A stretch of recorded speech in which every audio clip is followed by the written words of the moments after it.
Hello and welcome to Ways to Change the World. I'm Krishnan, and this is the podcast in which we talk to extraordinary people about the big ideas in their lives and the events that have helped shape them. I'm actually bringing this to you from a hotel room in Wisconsin, where I'm out covering the US elections. So forgive the strange surroundings and the technical quality, but once again, we think it's really important to bring you the words of important people. And my guest this week is somebody who has been changing the world for an awful long time, and you will probably think you know her story because she is a household name. Erin Brockovitch was made famous by that amazing movie of the same name 20 years ago, in which Julia Roberts told an amazing story of a young woman who goes in and changes the world for a community in California.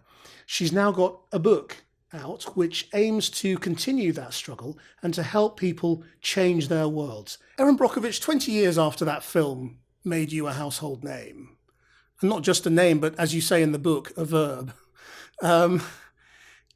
When you look back on it, do you think it actually helped you in your work? Yes, I do. Because entertainment helps us, I don't know, get out of the way of it's too complicated. And everybody loves to watch Julia Roberts, but it's through that process that a message slowly gets in about, water.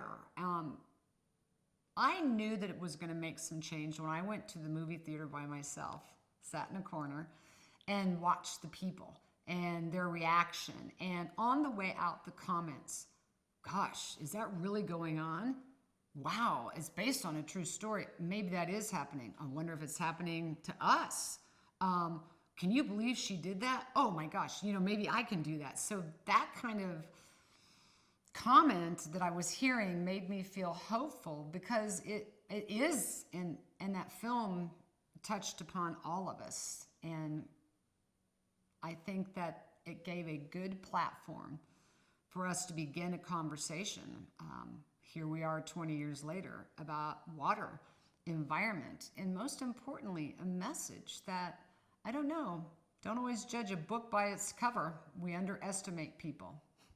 But when that happened, and the extraordinary thing about Erin Brockovich, the movie, is that it was a real story. It was a real company that was named in the movie and humiliated in that way.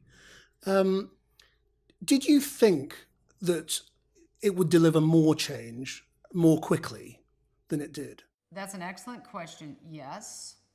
I certainly thought in the state of California, it would create more change about hexavalent chromium in drinking water, which we're still fighting over 20 years later.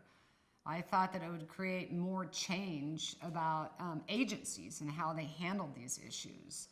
And while it was happening in Hinckley, it was happening everywhere. And it's obvious that we've kicked the can down the road because here we are today, 20 years later, still talking about water pollution, not only in one town, but it's happening across the nation. And so I would have definitely thought that we would see more change. I don't know if the film brought awareness to the fact that it was happening everywhere. And again, that suppression just came back to push down on that type of information and what was really going on. So I am disappointed. Here we are 20 years later, having this conversation again.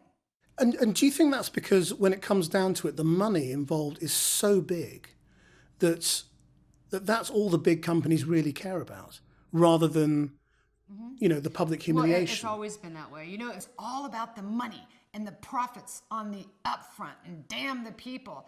If you would put people first and fix your problems and have good safety and infrastructure, you would still make a profit and save lives and the environment, and you wouldn't have a dilapidated infrastructure. Again, it's ass backwards, and we need to take a look at it. But the answer is absolutely, it's always about the money first and hiding the fact that we're using our money first and not investing it into our infrastructures or the people. That they amaze me because they don't like the lawsuits. If you don't like the lawsuits, then stop doing what you're doing because it's just wrong. And we are watching destruction over and over and over again because of corporate greed and malfeasance. And it's getting us nowhere. I mean, this podcast is very much what it says on the tin. It's about ways to change the world. And your way to change the world has been, very specifically about empowering local communities and people and making them understand that even though they may not feel it, they do have power. Oh, absolutely. They have power. Communities, 1 + 1 = 2. But in principle, 1 + 1 in the power of a community is 5,000, 10,000, 15,000, 20,000 or more. It's a shame that we have to get that worked up to get whoever those powers to be are is to hear and see us. But that process happened for me when I began my work in Hinckley. Go over there. And then we talked to another neighbor, and now there's 7 or 8 of us. Well, you know what? They're just all excited. But it was interesting to watch what happened when we became 50 and 250 and 550. Suddenly it's like, ooh, what's going on out there? And we've forgotten that we as individuals can rise up and we collectively can send a very big message. When did that penny drop for you that there was power here in these people? We began with myself when I went out there because I was always championed as the underdog, and I saw that moment where, okay, I need to hear what they're saying to me, and that's one thing we don't do. We don't listen. We just don't. And we think, oh, they're making that up. But these were real people. They had a lot better things to do in their life than to make this up. So to be able to listen and hear that something is wrong and not dismiss it, which oftentimes happens. And then when you realize you're not alone, but your community is experiencing it, you can really band together. And you just kind of roll it out from there. But it was going there and seeing and believing myself, listening to the people, having some empathy and compassion for what they were going through, even though I may not have understood it. That we became a collective group and started to uncover information. Employees who lived in the community that were afraid to speak out started coming forward. So it was a process. It's like putting a piece of a puzzle together, and some fit and some don't. But you got to understand it takes a little bit of time, and you've got to continually follow through. And each time you go, you'll get another community member or another voice or more information, and it just builds to this moment where you were right, you stood together, you walked through hell together to find some end result of justice and truth so that you have a better chance at defending yourself and your family and your environment. Community is powerful. I mean, obviously in the movie, you are a formed personality by the time we see you, and it's very clear what's going to happen. But what was it that created that Erin Brockovitch? My upbringing. I recognized it. I was born and raised in Lawrence, Kansas, and my mom was a journalist and a sociology major.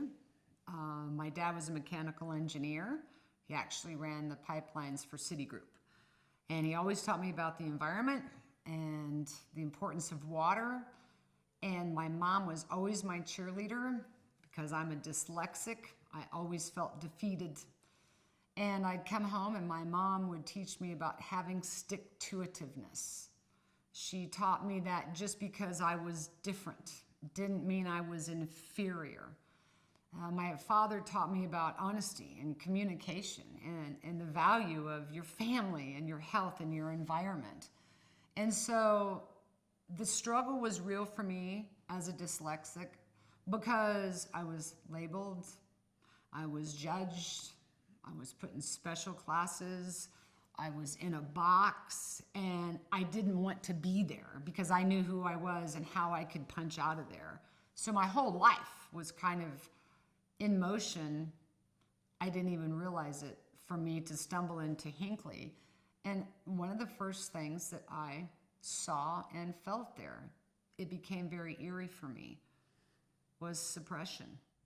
I mean, it's very striking that you say you knew who you were, even though you were I presume you were failing at school, as many dyslexics do. So it's quite unusual, isn't it, for you to have had that inner confidence that you knew who you were and you knew how good you were and what you could do. I had two parents that really helped me understand that when I would be feeling dejected. And I listened because the words and what they offered helped me get through it. Okay, I am different.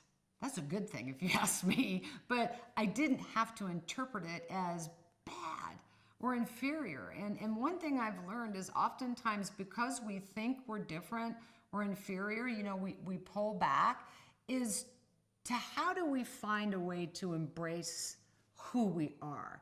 Because I'll tell you what, there is nobody that's perfect. Everybody has flaws. And I learned that by being vulnerable and accepting this, others would go, wow, my sister has dyslexia, or I understand that. If we don't allow ourselves to be vulnerable, there's this constant guard up. You're just not going to get in, and we're just no longer communicating.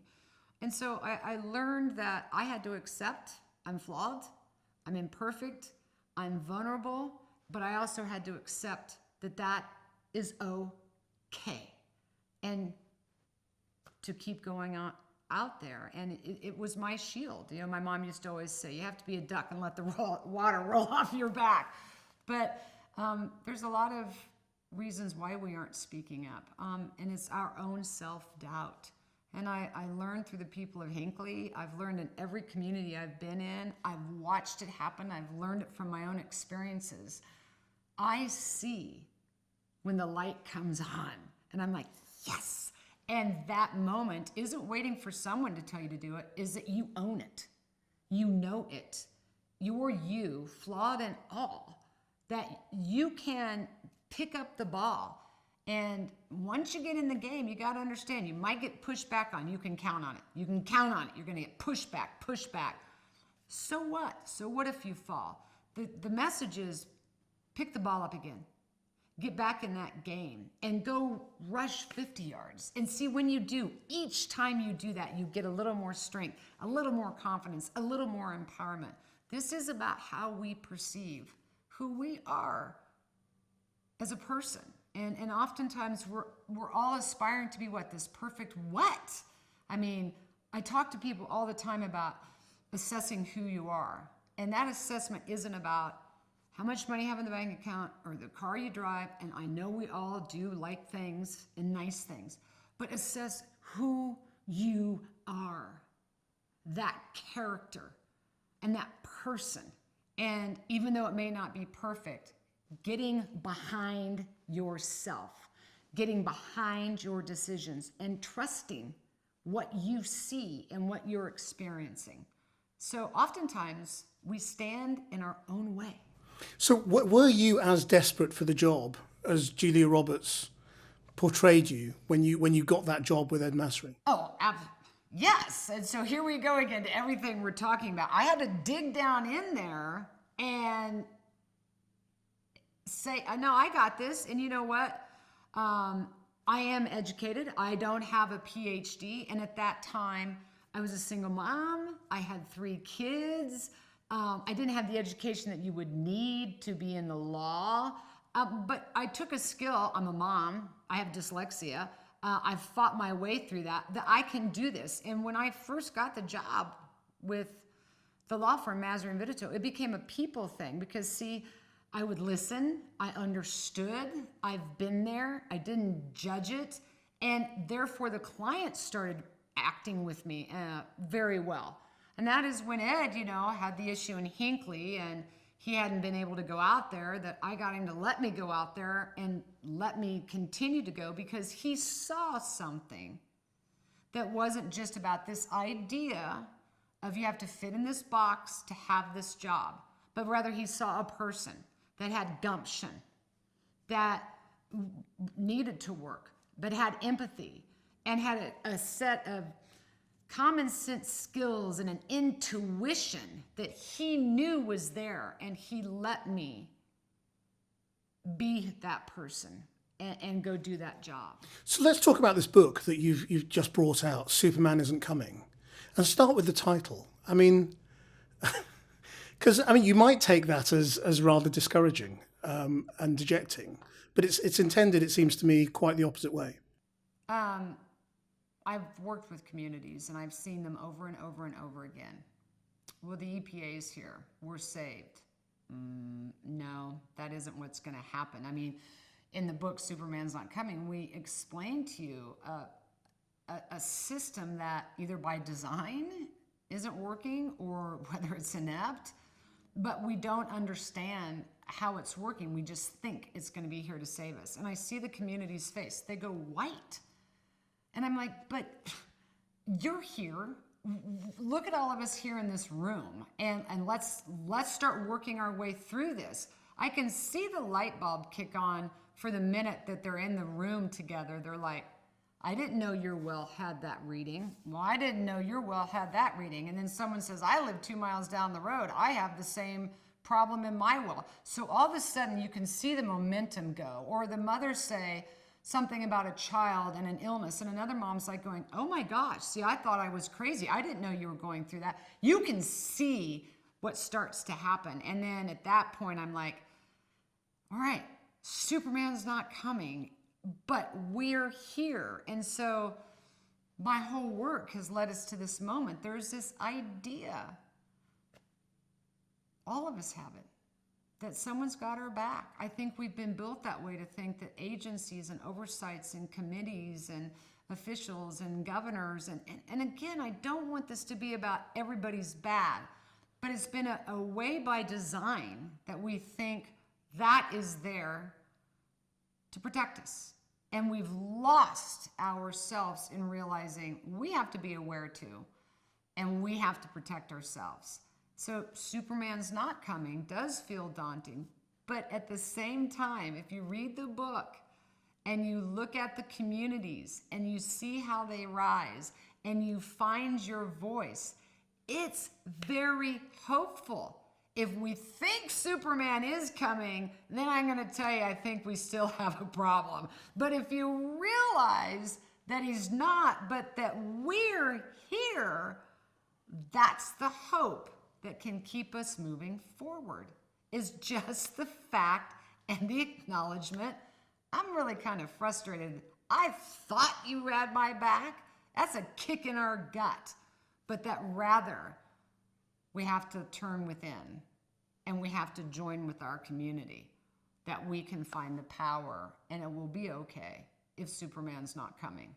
Because you know what? I can deal with this. So what is the secret then to local organising?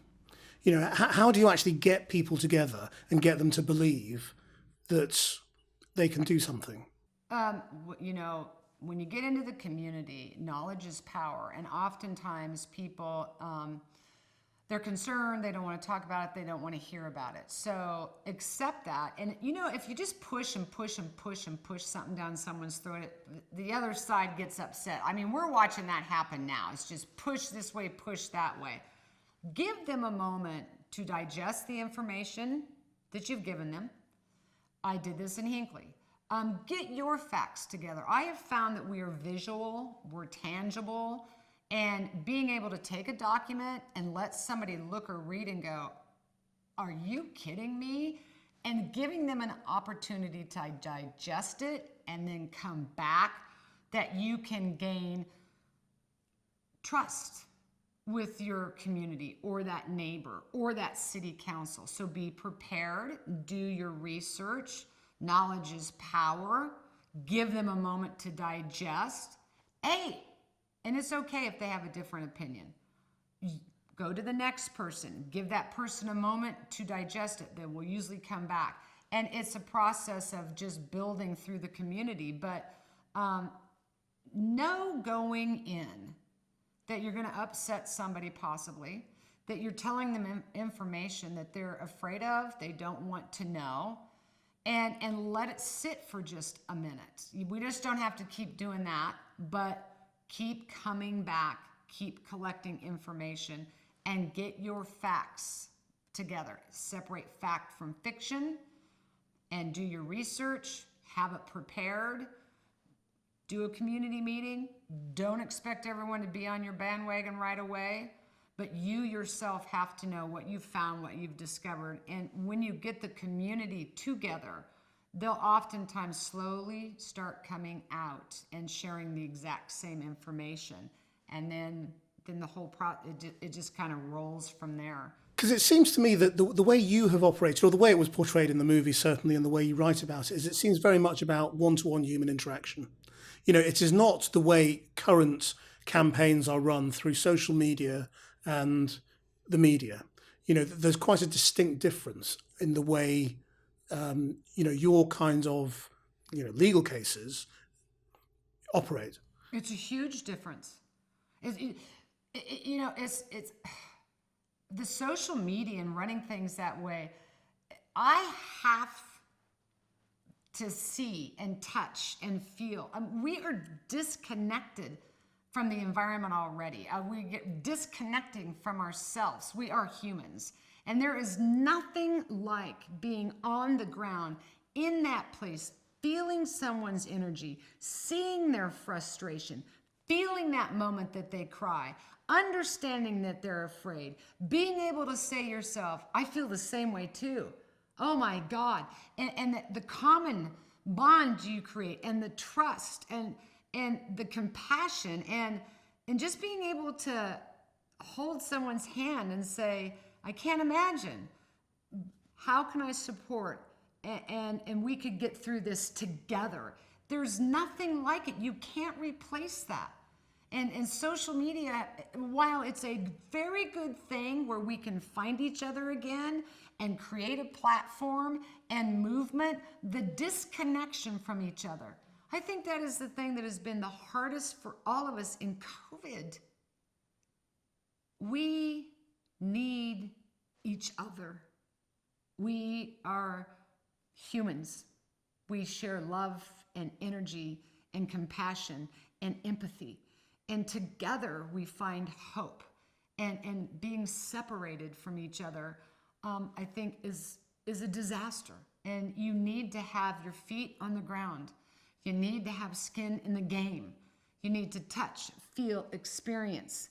And you can't do that in a box or on the other side of a camera. And we must come back together again. I mean, there's also a big discussion as well about whether you really deliver change by revolution and by blowing the system up, or by using the system. It seems to me that you believe in using the system. Well, I think that, absolutely. I always think, and I talk about this all the time, The Wizard of Oz. And most people are familiar with the film The Wizard of Oz.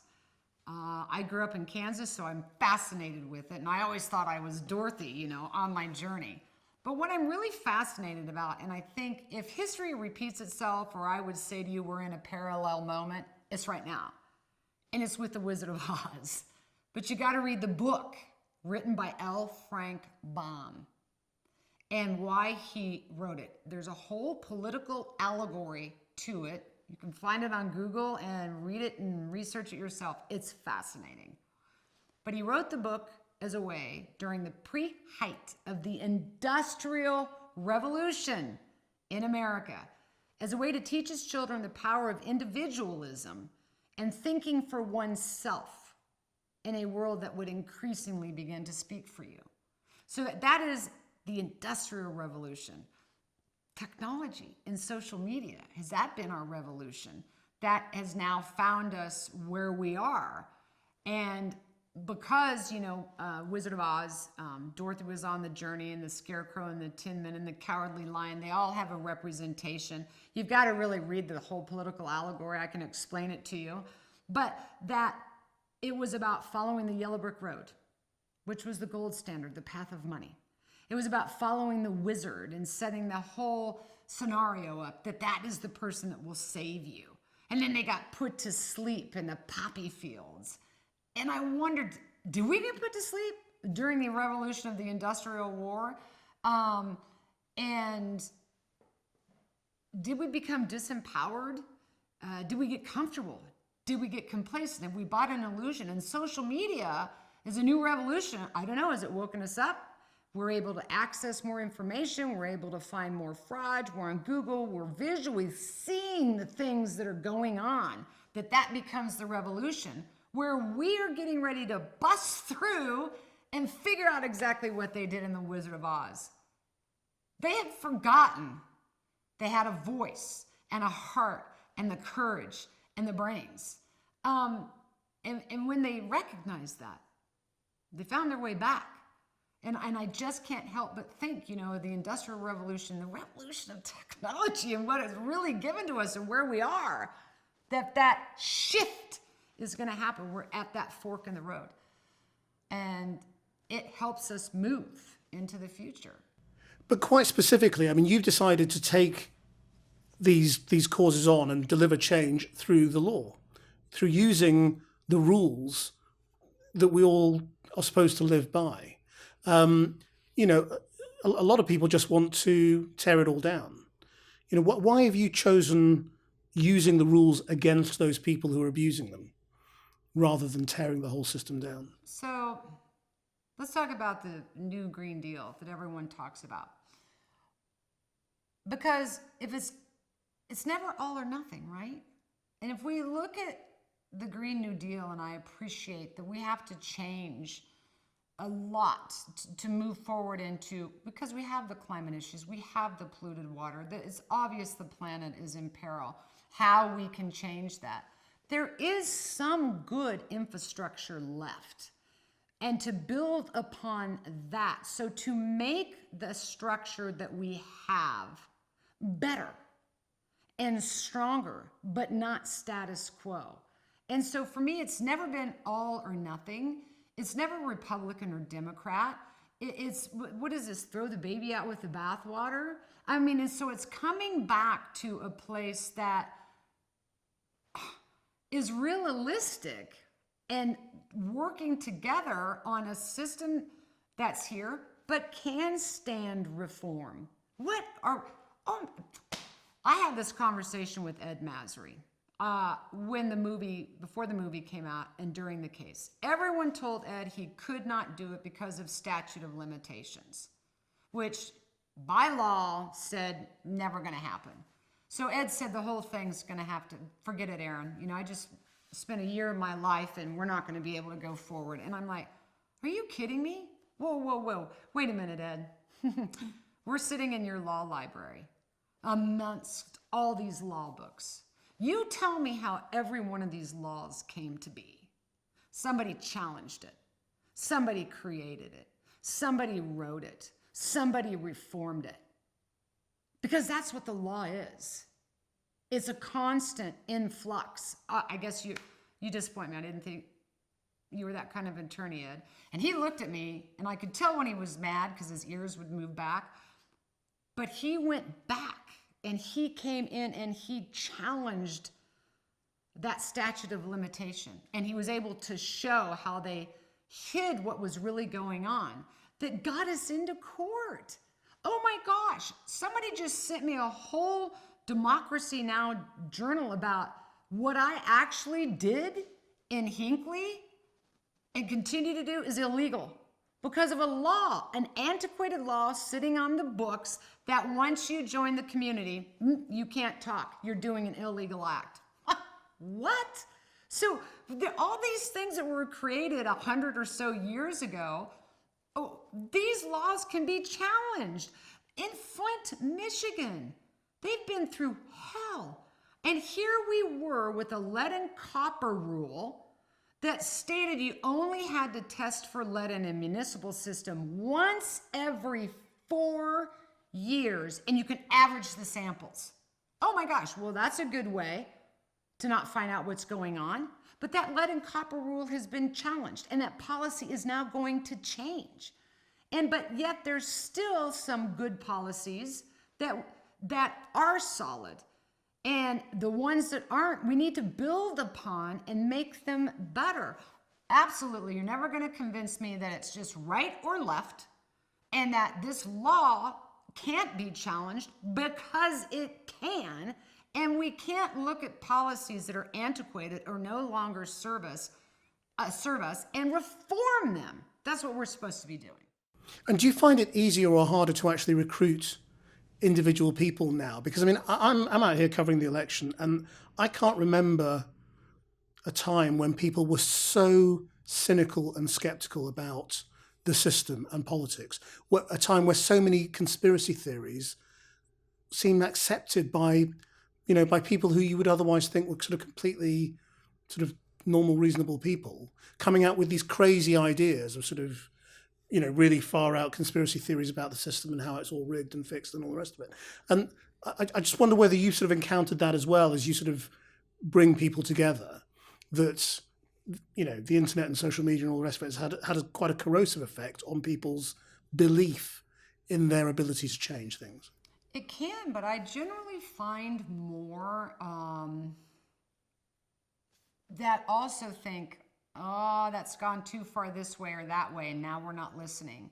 Or that they're showing this out of sensationalism, but that a collective is a little more stable and calm in how they're going to approach and look at these issues.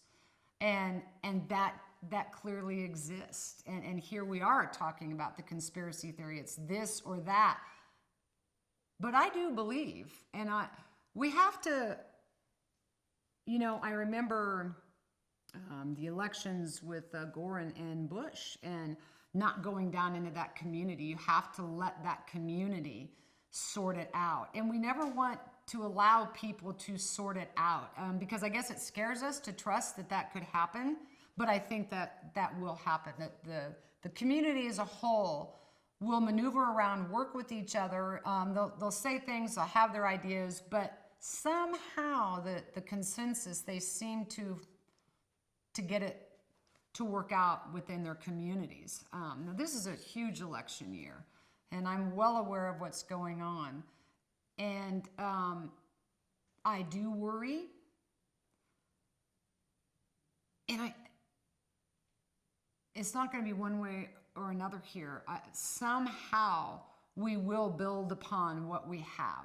Somehow I think that just the conversation is finally here, that we need reform to certain laws. We need to challenge those laws. That it's finally here we can see that a system is broken, and that we can see there's opportunities through our voices to change those policies. I think that we see the whole collective, I do, of the planet and the environment and the strain. Why isn't the environment an election issue? I mean, a lot of these politicians talk about it as the great existential threat to the world. But when it comes to this November, we're just not hearing about it. Well, I think it is to some degree. We've got the Green New Deal, and this is kind of what we've talked about before. The Green New Deal is going to get rid of everything, and the other side is opposed to that. Again, it's building upon what we have and making it better. And looking at, again, as we've discussed, policies and laws that can be challenged. And what worked 50 years ago might not apply today, and that we need to build upon that to make it better. And I don't understand why we don't have more issues about, let's talk about climate change. I think that's something we need to talk about. That most of us are realizing that it's here. You could call it weather pattern changes if you like. You could call it weather phenomenons if you like. I think there's something about climate change that we think is in the climate and we can't see it and it's not tangible. Climate change is clearly about water. You're going to have seawater levels rising. We can't drink salt water. It damages the municipalities. We're going to have more floods. With more floods, we create more pollution issues. And we have droughts like the West Coast right now, or not enough water, and fires that we're going to have to collectively as a planet, in my opinion. It's real. This is that moment where seeing is believing, right? So something is changing. And that's going to be critical for all of us. And if you think about more and more hurricanes and more destruction and more infrastructure being destroyed and homes and lost jobs and lost lives, I mean, this is going to be a real problem for everybody. And I don't know that we know the magnitude of our water issues. Here in California, Southern California Municipal Water District that provides water for LA can no longer use one of our large reservoirs up in Kern County because it's so polluted with chromium-6 and firefighting foam. What? You know, there's going to become a moment, and we talk about this in Superman's Not Coming at the end of the book, and I find it very important. In Johannesburg, South Africa. It was all over the news. We all saw it. They were going to have no water. Imagine that. And the people ended up calling it day zero. But what they did was they rationed. They worked together. They planned. They prepared. And they were able to divert that day. And I don't, for the life of me, understand why we are not doing that and looking at the issue. And when I got the Julius B. Richmond Award many years ago at Harvard, I was so intrigued with the School of Public Health, and it's about being prepared. What we need to do is acknowledge something is different, something's here, change is in the air. Be prepared. Work together, do what you have to do, acknowledge that the issue is there. Begin to look for a solution. Don't be kicking it down the road. And begin to get prepared. If it never happens, thank God, but at least you were prepared. But what if it does happen? You were prepared. And so we need to accept the changes that are before us. Whatever you want to call them, you see them. We feel them. We are experiencing them. We can't just sit here like sitting ducks. We have to get involved and we have to be prepared. And I don't know why we can't say, we've definitely made some mistakes. Okay, we have. So what? They're here. How do we correct them? And how do we build upon it so we can move forward and be better off for it? Do you think there's space for an Erin Brockovich too? Well, I'm on Erin Brockovitch series 200, but no. Way back when, we actually signed a deal for a second movie, but that never happened. I wouldn't know. I think we're living it. And if you could just change the world, what would you do? A good start would be just acceptance that we've made some mistakes and listening to how we feel as a society is best to move forward. And to certainly understand that everything that made all of us who we are today in this industrialized world comes from the planet. And that if we could make our planet, our home where we live, safer, with cleaner water, we could sustain ourselves moving forward. I think of it as going to the bank and you just withdraw your money and you never make a deposit. Guess what happens? There's nothing left. And how we could stop for a moment and realize we all have a whole lot in common. We're all going to need water to survive. That we all need the support of one another, and to find ourselves in a common ground and build upon that and stop tearing it down. and thinking and judging and labeling and perceiving somebody because of the color of their skin or the money you do or don't have or the education that you or don't have.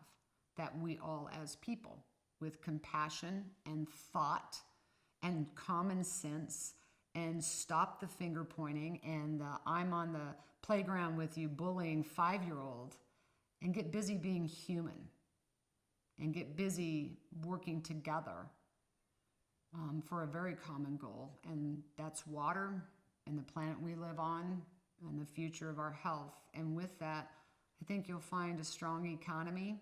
You'll find a stronger emotional mindset within the people, less stress, and a way to work together.